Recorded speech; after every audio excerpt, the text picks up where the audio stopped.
a agricultura ela se encaminhou para grãos, né, de uma forma bastante agressiva, e hoje, muitas vezes tentando trazer novamente essa possibilidade de uma segunda, de uma terceira renda dentro da propriedade, e isso a gente não fala só de pequenas propriedades, a gente já vê médias e algumas grandes já pensando desta forma, aí chega a questão da dificuldade de mão de obra.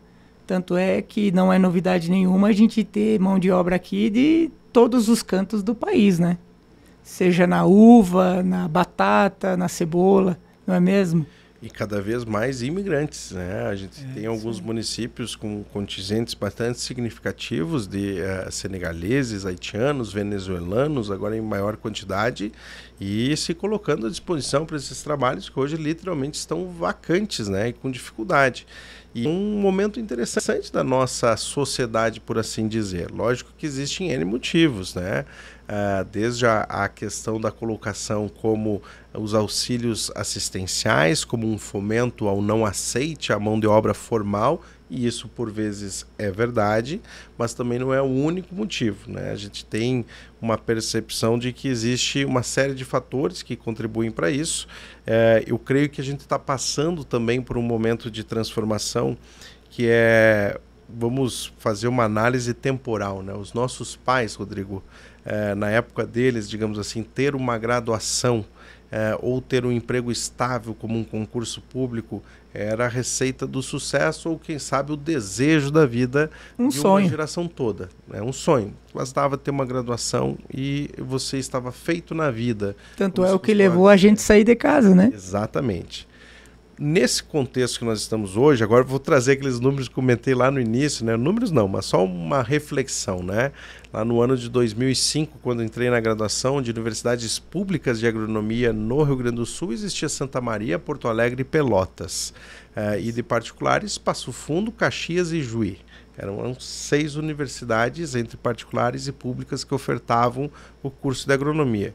Se nós formos pensar um raio de 100 quilômetros de Passo Fundo hoje, nós vamos ter mais de 11 instituições ofertando o curso de agronomia. O que isso... Quero utilizar essa informação, né?